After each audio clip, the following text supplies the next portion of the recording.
welcome to the Great Detectives of Old Time Radio. From Boise, Idaho, this is your host, Adam Graham. If you have a comment, send it to me, box13 at greatdetectives.net.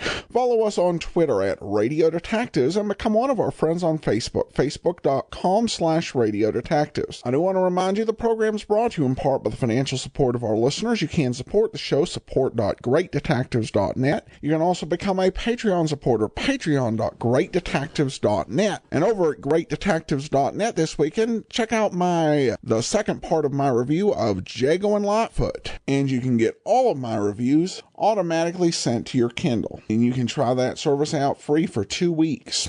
Now it's time for today's episode of Dragnet. And the title is The Big Want Ad. The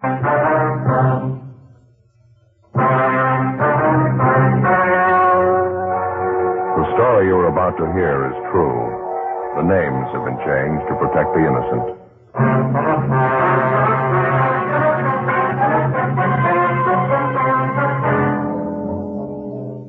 You're a detective sergeant. You're assigned to auto theft detail. A gang of criminals masquerading as legitimate auto dealers start to work in your city. Innocent people are cheated out of thousands of dollars. The thieves are clever. They work a foolproof formula. Your job? Stop them.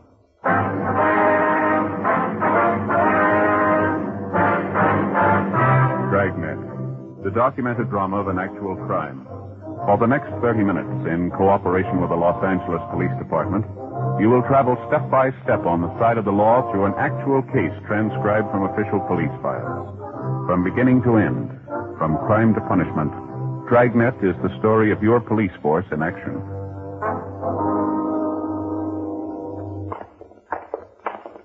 It was Tuesday, February 19th. It was chilly in Los Angeles. We were working the day watch out of auto theft. My partner's Ben Romero. The boss is Captain Nelson, and my name's Friday. We were on the way out from the office, and it was 10:25 a.m. when we got to the corner of 38th Street and Maxbury Avenue. The Greenleaf Day Nursery School.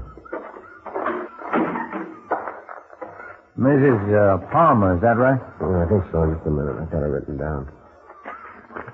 Yeah. Mm-hmm. Excuse me, ma'am. What the hell is Palmer, the one. Policeman, Martin Romero, Friday. Oh, yes, Tom. Going to get all about it. Is that it? Yes, ma'am. We've been handling similar complaints the last month or so. We'd like to have you tell us everything that happened in your case, if you would, please. One of the most underhanded things I've ever heard of, Sergeant. It would have been the same thing if he'd held me up with a gun, just out-and-out robbery. Well, could you give us some of the details, ma'am? How you were first approached on the deal? Excuse me a minute, please. Children, time to go inside now. We're going to color pictures with the crayons this morning. Mrs. Johnson has them all ready for you inside. Bruce, Michael, Sandra, go along now. Inside, everyone. Certainly wish the warm weather to hurry up and come. Children always raise such an uproar when we have to keep them indoors. Worst part of running a day nursery, the winter months. Yes, ma'am, I suppose so. Now, about your automobile, Miss Palmer, we understand you had it up for sale. You advertised in one of the local newspapers, is that right? Yes, that's right. I ran one of those 3-day want ads over the weekend, Friday, Saturday, and Sunday. I thought I'd get more for my car if I sold it myself. I mean, instead of selling it to a used car lot. Yes, ma'am. How many answers did you get on your want ad? Well, just the one way it turned out.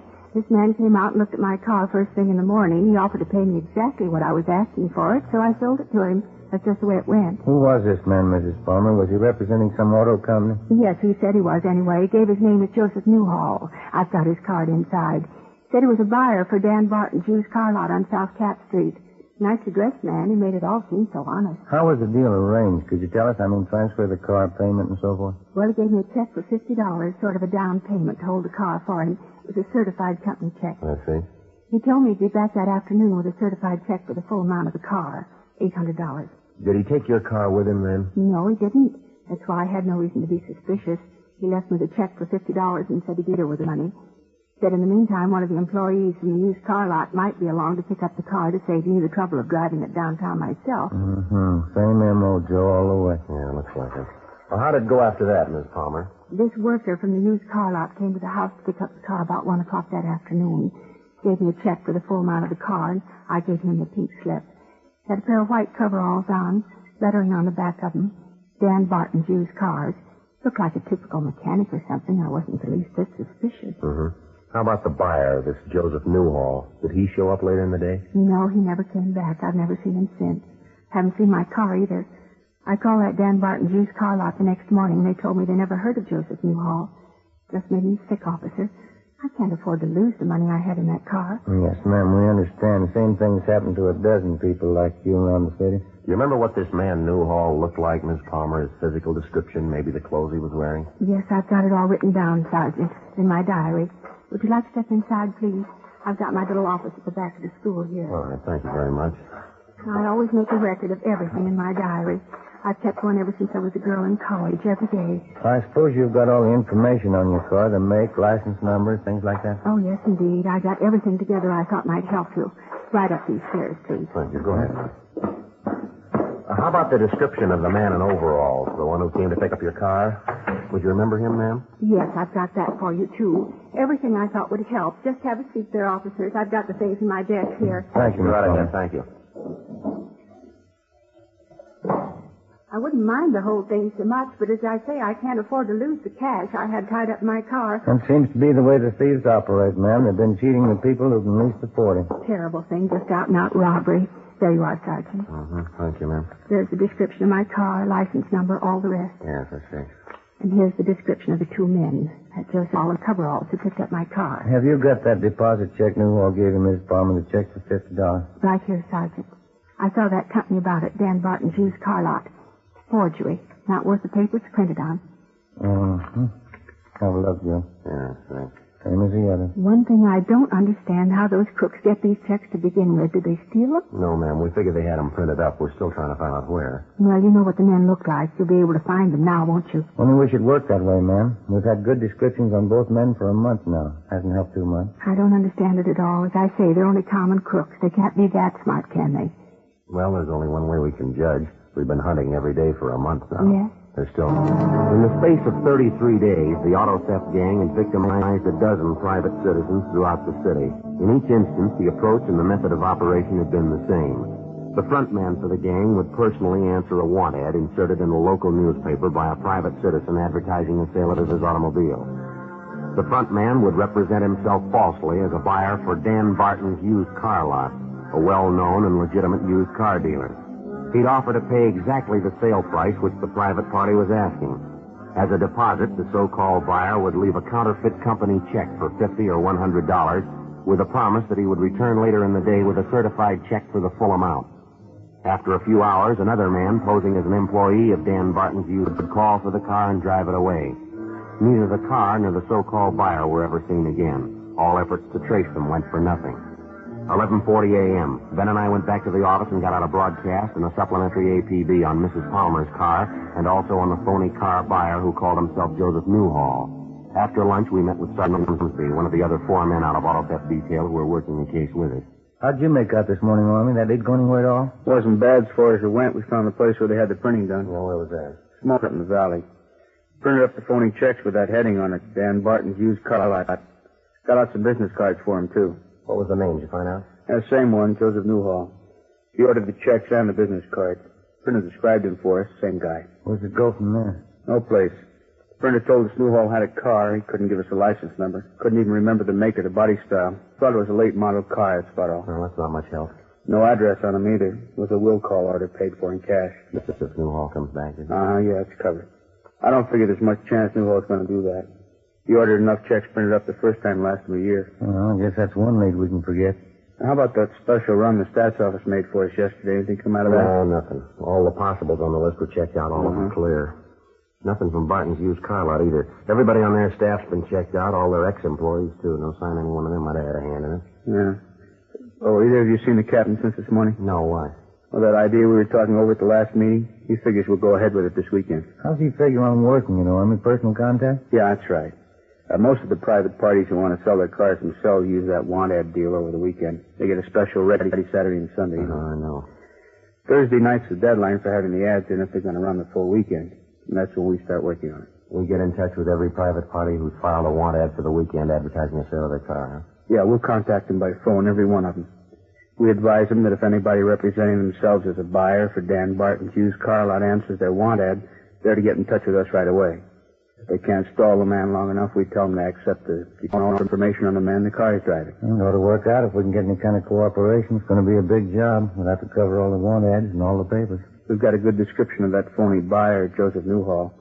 If they planted a want ad in one of the papers, maybe he's the one of the gang who brought the ad in.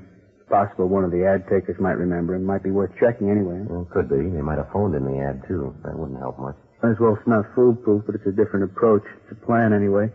We've tried everything else we can think of to reach the thieves. I get it. Auto theft, body towing. Yes, sir. Mm-hmm. When was that? I see. Yeah. Mm-hmm. Yes, sir. As soon as we can. Thank you, sir. Well, maybe we won't have to wait for the weekend. What do you mean? A man out in Echo Park. He runs a candy store out there. He advertised his car for sale in this morning's paper. Said the first one to answer it was a buyer from Dan Barton's used car lot. Gave his name as Joseph Newhall.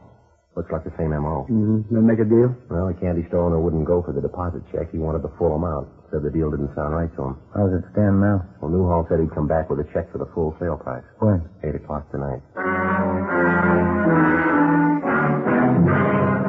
2:20 p.m. We drove out and questioned the candy store owner further. His description of Newhall tallied with the others, but again, the potential victim had failed to get any kind of a description of the car Newhall was driving or the license number. Ben and I staked out at the house. 8 p.m. came and went. The suspect failed to show. By midnight, there was still no sign of him. Well, the way it shaped up, Newhall apparently had a policy of making a deal at first contact or forgetting about it. He probably figured that if a person was at all suspicious, the interval would give him time to check, and Newhall wasn't giving away any odds. All day Wednesday, the stakeout went on. No sign of the suspect. On Thursday night, the local newspapers gave us lists of names and phone numbers of all private parties who had ordered want ads for the coming weekend to advertise the sale of an automobile. We divided up the names, and 6 of us took turns on the phones and started calling each party. We warned them about the car theft ring and advised them of what steps to take in the event Joseph Newhall or one of the other gang members approached them with the proposition to buy their car. One of the private parties we contacted was a Mr. Roy Harmon. Ben got on one and got in the thing we'd prepared. Sergeant Ormsby used the other extension and called another party running an ad. Sergeant Ormsby, Los Angeles Police Department Auto. How's that, sir? Yes, and one of the gang usually goes under the name of Joseph New. Contacted it all. That. Now. Same hour. Right, thank you, sir. What was that all about? Man by the name of Harmon runs a cocktail lounge out on South Cole. He took in a check over the bar last night, company check from Dan Barton's used car lot. Says it was signed Joseph Newhall. Well, he ought to remember who passed it. He does. I got it right here. A man by the name of Frank Curtis. He's a regular customer at the bar. Harmon says this Curtis came in the place last night with a man in a dark suit, and the man seemed to be a friend of Curtis's. Yeah. Well, I asked him what the friend looked like, and he described him. It was Newhall. Mm-hmm. What about that check business? Harmon says he was standing bar at the time. Told me this Frank Curtis and Newhall had quite a few drinks together, and they ran out of money. Newhall wanted to cash a check, but Harmon said no. He didn't know him. Mm-hmm. Well, this Frank Curtis is a regular customer at the bar, and he offered to endorse the check for Newhall. So Harmon said okay, and he cashed it. Yeah.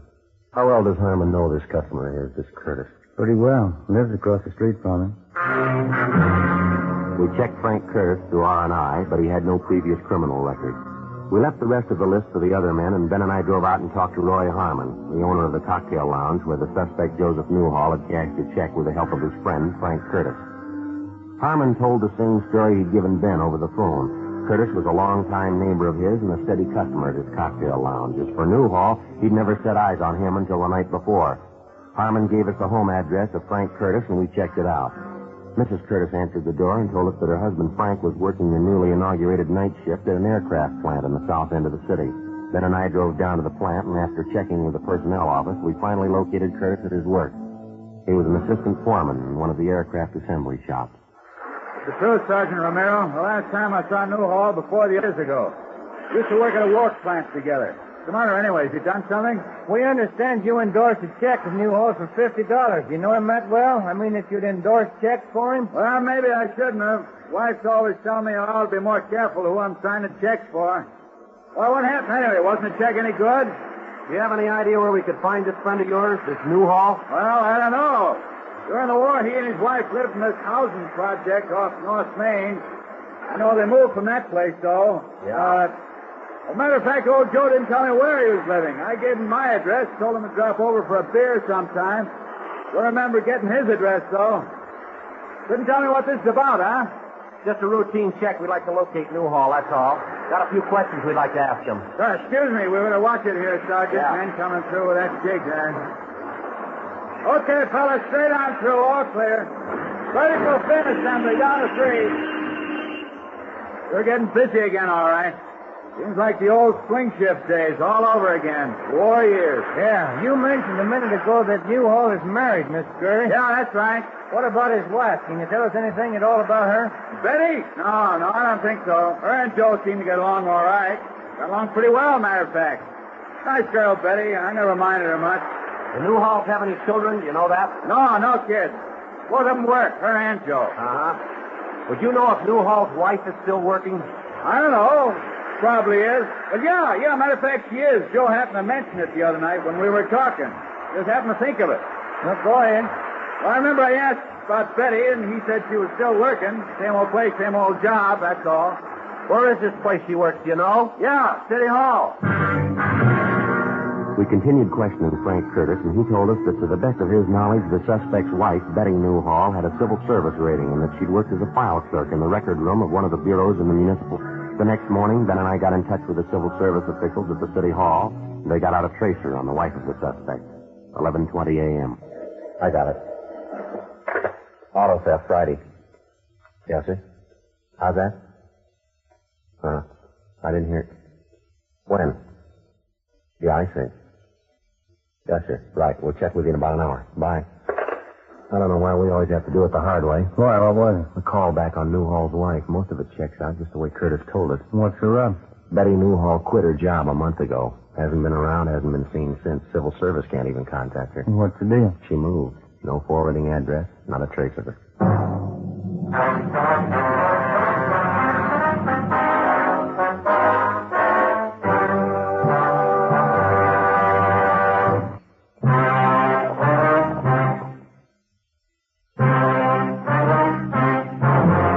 February 23rd. The strongest lead we'd had to the auto theft gang began to fade. Mrs. Betty Newhall, the wife of our principal suspect, wasn't to be found. We checked out all her known friends and relatives, the places she was known to frequent. There wasn't a trace of her. Then got all the available information on her from the civil service office, and we got out a broadcast in the supplementary All Points Bulletin. We found out she had a 10-year-old son, so we checked with the Board of Education to see if the boy was registered in one of the city schools. He wasn't listed. Still no response. We stayed on it. In the meantime, the weekend was wearing past the halfway point. The other two teams of men working the case were standing by, but apparently none of the private parties who were running want ads over the weekend advertising the sale of an automobile had been approached yet by either Joseph Newhall or some other member of the gang. If they did make a contact, it hadn't been reported to us. Saturday night, still no response. 8:50 p.m. Ben and I had some supper at Johnny Coken's place, and then we went back to the office. Not a bad meal at all, huh? Pretty fair for a Saturday night. Good soup. Yeah, there's nothing like that corn chowder Johnny puts out. It's the best. I sure wish you'd do something about that coffee. It's like taking a shot of adrenaline, isn't it? It is pretty strong, and... Excuse me. Maybe that's what's giving me this heartburn. Where's Ormsby? I thought he was covering. So did I. He was here when I left. Joe, Ben? Hi, Army. Thought we lost you. I'm taking a call from Hollywood Division. Good piece of news. What's that? Newhall's wife, they found her. At approximately 25 minutes past 8 that night, a dark-haired woman in her late 30s had brought a young boy into a pharmacy in the Hollywood area. Apparently, the woman had been drinking, but she was not intoxicated. The young boy with her, whom she identified as her 10-year-old son, was badly cut and bruised about the face and head. The woman insisted that the pharmacist on duty treat the boy and attend to his injuries. After arguing with the woman, the pharmacist called the Hollywood Receiving Hospital. An ambulance was dispatched, and the boy and his mother were there for treatment. At Hollywood Receiving, the woman gave her name as Betty Harrison, and her son's name is George Harrison. But a routine identification check by officers next door at the Hollywood Division Station disclosed her true name as Mrs. Betty Newhall. The desk sergeant ordered her held for interrogation and notified our office immediately. 9:30 p.m. Ben and I arrived at the Hollywood Division. Her boy, George, Mrs. Newhall, how did he happen to get beat up like that? It's pretty bad for a little fellow. I warned Joe about hitting little George. I told him if he did it again, I'd walk out. Well, I did walk out. I don't care what happens to him. You mean the boy's father did that to him, beat him up like that? He's not George's father. Second marriage. My name used to be Donnelly. I had 2 kids. One died. When the divorce came through, I got custody of George, and I married Joe Newhall. You know why we're looking for your husband, Ms. Newhall? Yeah, I think so. Why do you think so? Car business. I knew what he was doing. Do you have any idea at all where we can find your husband? I'm not sure. He might be a lot of places. Just can't get over what he did to George.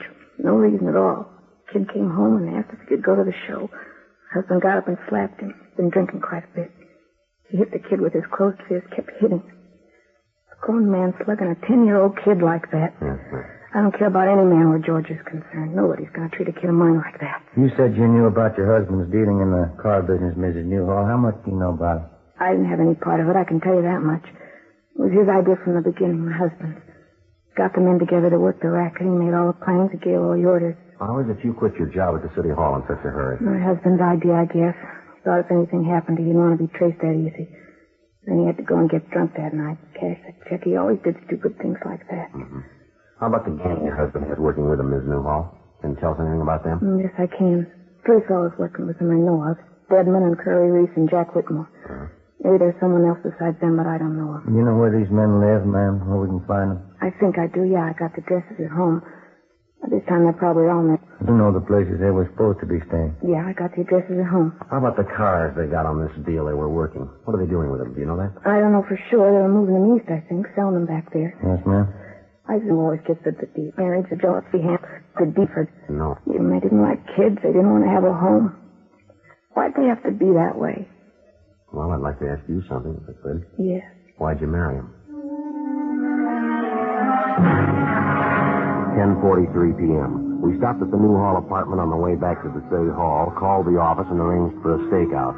The wife of the suspect, Betty Newhall, gave us the names and addresses of the people she knew to be working with her husband, Joseph Newhall, in the auto theft gang. She had no information to offer on the cars they might be driving.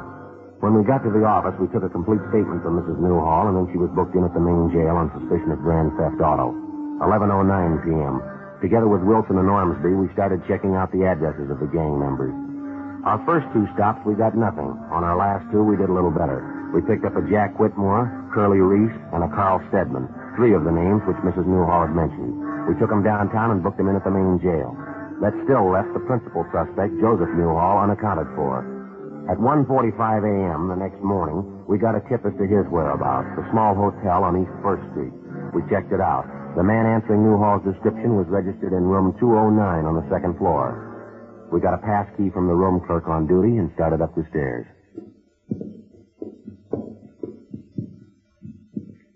209. Down this way, Joe. All right. Here's 7. Here we are. Mm-hmm. See if we can get a rise, huh? Yeah. Yeah, please. That's all right. Yeah, it's police officers. All right, hold it there, Mrs. Down, Ben. Yeah. Hey, what is this? What's this all about? You generally sleep with your clothes on, Newhall? Look, I don't know what you're talking about. What is this, a shakedown? He's clean, Joe. I'll check his bag. Hey, now stay out of those things. You haven't got any right breaking in here like this, going through my property. Let's relax, Newhall. This won't take long. 2 full pads of them, Joe. Find them in his suitcases. Company checks. Dan Barton's used car lot. We talked to your friends, mister. We got one side of the story. You want to come downtown and give us yours? You get nothing from me, not unless you're my lawyer. You can't hold me on any charges. Grand theft auto, Newhall. We've got the witnesses. We've got the evidence. If you've got something to say, say it. If you haven't, we'll get along downtown. You haven't got anything on me. You haven't got enough to hold me an hour. We're going to give it a try. For a full 5 hours, we questioned Newhall, both at the hotel and later downtown in the interrogation room. And after 5 hours of questioning, he finally broke and admitted being the mastermind behind the auto theft racket. Your true name is Joseph Willard Newhall, is that right? Yeah, that's it. Now, you can't blame the whole setup on me, though. My wife had a hand in it just as much as I did. Well, we've already got her statement. You want to give us yours? And she's just as much to blame as I am. We didn't hurt anybody anyway. It's just a con deal, that's all. We didn't hurt anybody. How do you figure that? Well, just a simple con deal. People advertising their cars for sale are trying to cheat out a few bucks for themselves. We just outfigured them, that's all. You're ready to dictate a statement for us? You know, we outfigured you two. You'd never have reached us if it wasn't for my wife. We'd reach you. Not in 30 years you wouldn't. Made you go in circles, just one hitch. My wife and that stupid kid of hers. Just because I slapped him around a little, I wouldn't be here if it wasn't for that. Well, you better learn a lesson, mister. Why? Next time you fight, don't pick a 10-year-old.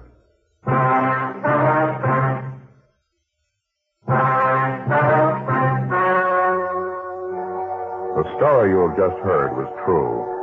The names were changed to protect the innocent. On May 29th, trial was held in Superior Court, Department 87, City and County of Los Angeles, State of California. In a moment, the results of that trial.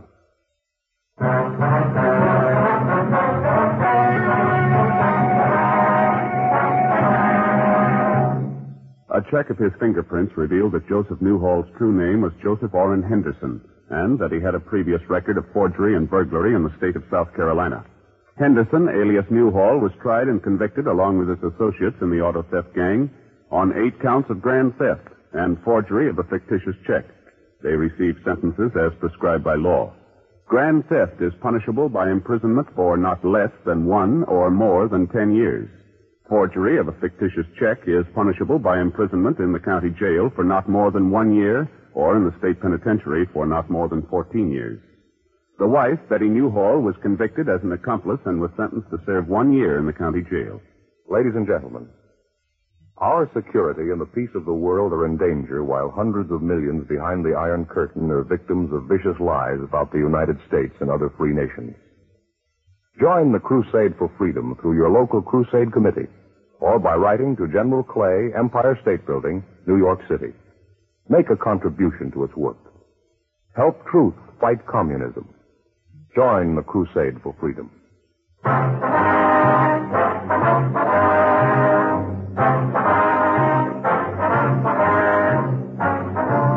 You have just heard Dragnet, a series of authentic cases from official files. Technical advice comes from the Office of Chief of Police W.H. Parker, Los Angeles Police Department.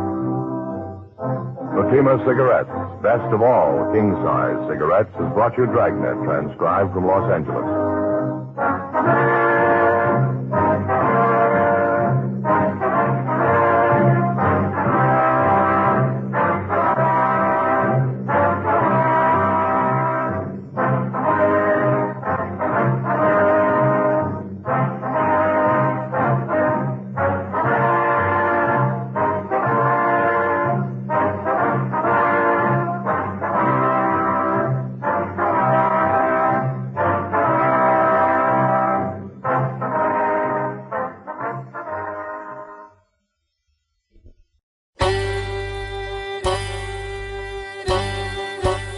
Hi, this is Andrew from OTRWesterns.com. I wanted to invite you to come take a look at our site.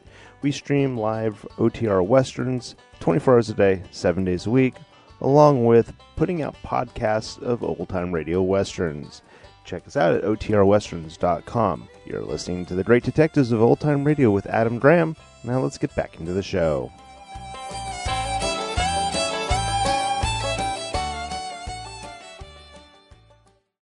Welcome back. I have to admit that I really didn't follow along with the criminal's logic here, particularly the idea that people who put their cars up for sale by owner are trying to cheat their way to some additional money that would have gotten to the dealer. But the overall point of the episode is that there are certain risks with private party sales of cars, and it should be said for both buyer and seller. I think most people who do sell their cars today are probably a bit more savvy than the people in this episode. At any rate, now we do turn to listener comments and feedback, and have a comment from Paul, who writes, think you will love this, Adam. In the book Helter Skelter, about the true story of the Manson family murders, it was a young boy who discovered the gun used in the murders at the Tate house. As a fan of Dragnet, the kid knew to pick it up from the end of the muzzle to help preserve fingerprints. When the police showed up later in the day, they placed their prints all over it, destroying all potential evidence. The kid was awarded some of the reward money for his diligence, and the police lampooned in court as the kid, by just listening to Dragnet, followed standard police procedures better than them. An interesting story. I have a friend who used to be a police detective, and he was of the opinion that there are many police officers who are horrible at preserving crime scenes and may accidentally destroy evidence. And I guess this story is kind of an indication of that. Of course, this isn't all police officers. And if I could speculate, it may be that many of those who are not as careful with evidence are police officers, but not detectives who actually have to deal with the processing of crime scenes. Well, that will do it for today. Coming up tomorrow, it's more Dragnet with a video theater episode. Then join us on Monday for Michael Shane. And Tuesday, the Private Files of Rex Saunders joins the great detectives of old time radio. And next Saturday, another episode of Dragnet. In the meantime, send your comments to box13 at greatdetectives.net. Follow us on Twitter at Radio Detective.